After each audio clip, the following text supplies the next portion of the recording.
បាទសូមជម្រាបសួរពុកម៉ែបងប្អូនទាំងអស់គ្នាថ្ងៃដែលខ្ញុំមានបទចម្រៀងមួយបទដែលមានក្រុមចំណងជើងថារំដួលដងស្ទឹងសង្កែបទនេះដែរបើសិនជាមានបងប្អូនណានៅខេត្តបាត់ដំបងសូមជួយឡើងជួយសៀងមួយផងបាទ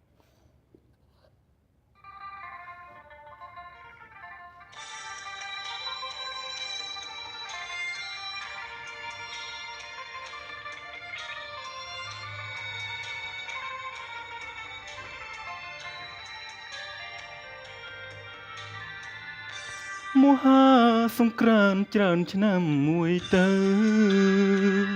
ទ្រុងសែនមកសៅនឹកព្រួយក្រែងពើឆាំភ្លេចរឿងដើមរឿងបាត់ដំបងចងទងដងហើមកាលជួមស្រីឆ្នើមរដូវសន្សើមផ្ការីកស្គូស្គី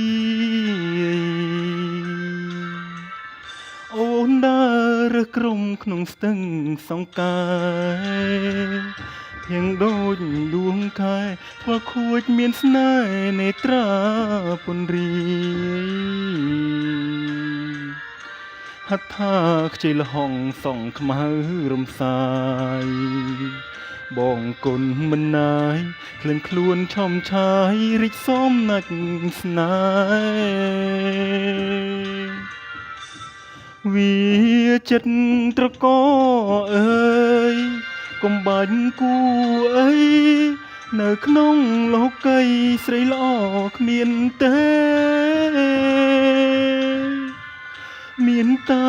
រំដួលដងស្ទឹងសង្កែដែលខ្ញុំលួចស្នេហ៍ទងរយឃុំខែក៏នៅចាំចោឥឡូវរដូវផ្ការីកវិលវិញទ្រុងសែនទុំនិញភ្ជុកម្មមកដេញបាត់ផ្កាមួយតងត្រីក្រឹមអូនស្លាប់នៅក្នុងដបបងលីខិតងួនល្អងបងទុកទ្រាំខ្នងដេកស្លាប់ក្នុងភ្នំ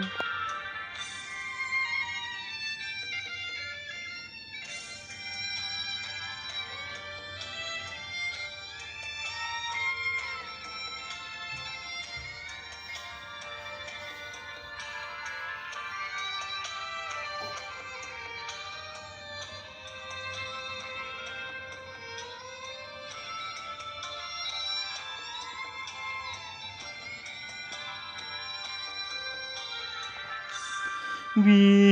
ចិត្តត្រកអើយកុំបាញ់គូអីនៅក្នុងលោកីស្រីល្អគ្មានទេ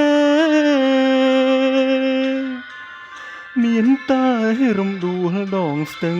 សង្កែដែលខ្ញុំលួចស្នេហ៍ទងរយឃុំខែក៏នៅចាំចងឥឡូវរដូវផ្ការីកវិលវិញ